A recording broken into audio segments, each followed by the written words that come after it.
Hey guys, welcome back. Cerebral Syndicate, Excalibur, back with more nerd to feed your appetite, I guess. I didn't have anything really planned going into that, so just bear with me. I just take it as it is. It's okay. So, like I said in the last video at the beginning, we're gonna start doing a little more like character profiles on top of more of the broad-based stuff. Because there's a lot of characters that are out in the comic space that are very interesting, but we just, either A, you guys don't really know a lot about them, or the backstories, so we're just kind of feeding you an easy. But as you can see, we are at Boomerang Comics, like we usually are. Probably one of the best comic shops I've been to personally, in my opinion. But let's jump right into it. So, just to forewarn you, there'll probably be a lot of Batman content on the show. It's gonna happen. It's Batman. Plus, it's the 75th anniversary of Batman. So that also gives us a really awesome excuse. So, 1992 to 95 is when we had the original Batman animated series, which was awesome. But then from 1997 to about 1999, not quite 2000, we had the new Batman Adventures, and those animated stunts for Batman were fantastic, because that's when they were actually crossing it over with the Superman Adventures, and they had the Batman Superman Adventure thing going on. It was, WB was doing a lot of things right with their superhero animation at that point. But just when we thought Batman was finished in 1999, we actually saw Bruce kind of come back, but not kind of come back. He came back as this old, grizzled, get off my lawn old guy, still trying to fight crime in Neo Gotham now at this point because they're so far into the future. But he just couldn't stick with it just because he's an old, grizzled, gray guy. And being Batman is physically taxing. Let's face it, the guy has zero superpowers and he uses gadgets, and he's probably got more broken bones and one finger than you've had your entire life. Anyway, so enters in this young, not quite as smart Bruce kid named Terry McGinnis, and in his quest to find out who murdered his father and kind of find his own identity, he kind of becomes the new Batman. Well, not kind of, he is the new Batman when you get to, further into the show. The really cool thing with Batman Beyond is, if you guys haven't figured out what we were talking about already, is they didn't share a lot of villains, which was actually good because it was good for Terry and for that show, and the way that Paul Dini was writing it, for them to have a new character base and a new set of villains. So like where the mainstay villain for Bruce Batman was the Joker, the mainstay villain for Terry Batman was Blight, who was the head of the Wayne Powers Corporation. Derek Powers was just a crazed, ridiculous lunatic, and he gets exposed to his own mutagen, and then he has to get radioactive treatments for it, and he turns into this crazed, radioactive skeleton guy.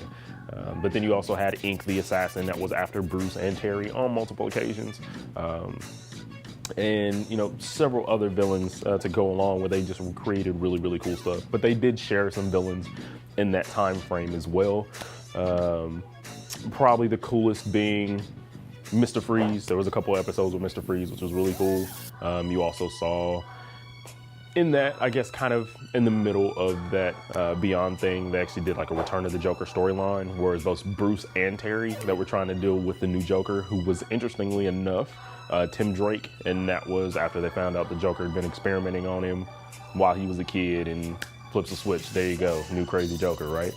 So let's kind of talk about the afters of Beyond and kind of what that means now for, I guess, the comic space and for that show.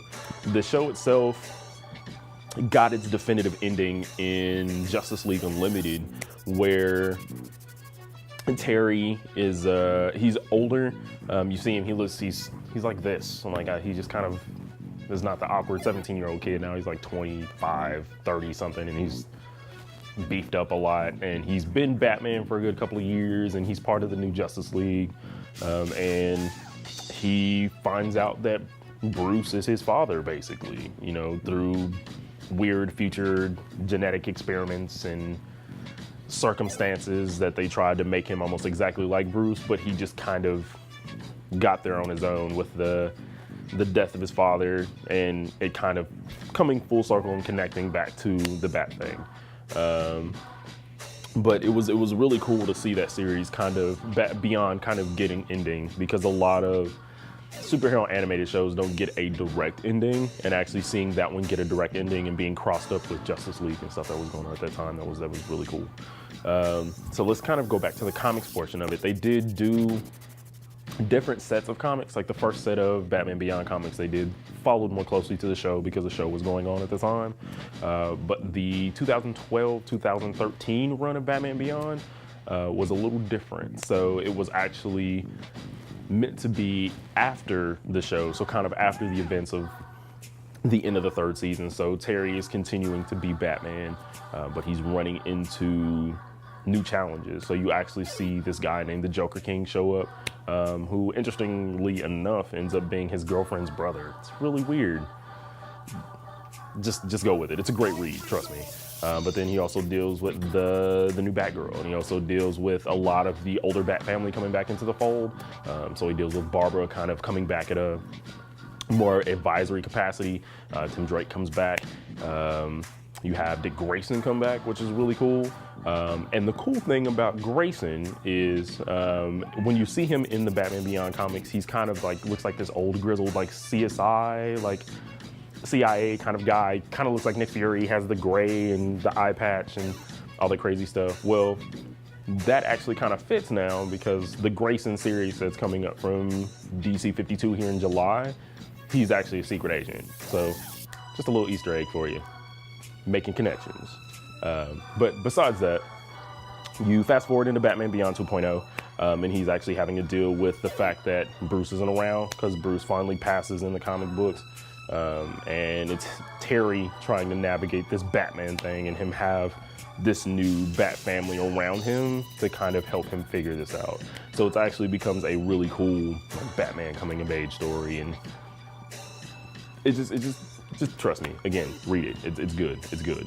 But then also to piggyback that series, they do have Justice League Beyond, which is really good as well too. Also kind of piggybacking from the Beyond series 2.0, which Kyle Higgins has done a really good job on. Now, one thing we haven't seen in the comics is that we haven't seen Beyond Batman show up in the New 52. Well, that's gonna change this summer. They actually have what they call Future's End, which is a storyline which they're saying directly connects to the show itself. So you're going to see more Terry McGinnis Batman from the show kind of fold into the 52, because he's more closely related to the 52 characters. So we'll see how that plays out. It's going to be a whole summer's worth of events. We're going to see a lot of titles that tie into that. So Earth 2, which is actually a really good DC series right now, is going to tie into that Future's End. And it's going to be just this big event, as they say it is going to change the universe. But they say that with every big event, so just stick with it. But it looks really cool. You're going to start seeing a lot of characters that you may have forgotten or may have not shown up a lot. One of the ones I'm actually really excited to see is Mr. Terrific. One of the best comic book covers I've seen for this event so far has just been Mr. Terrific working out, watching Batman, and he's got, you know, the big fair play tattoo on his back. Like, it's really cool. But be prepared for that. So if you're definitely a fan of the Batman Beyond, there's definitely a lot of stuff out there you can do.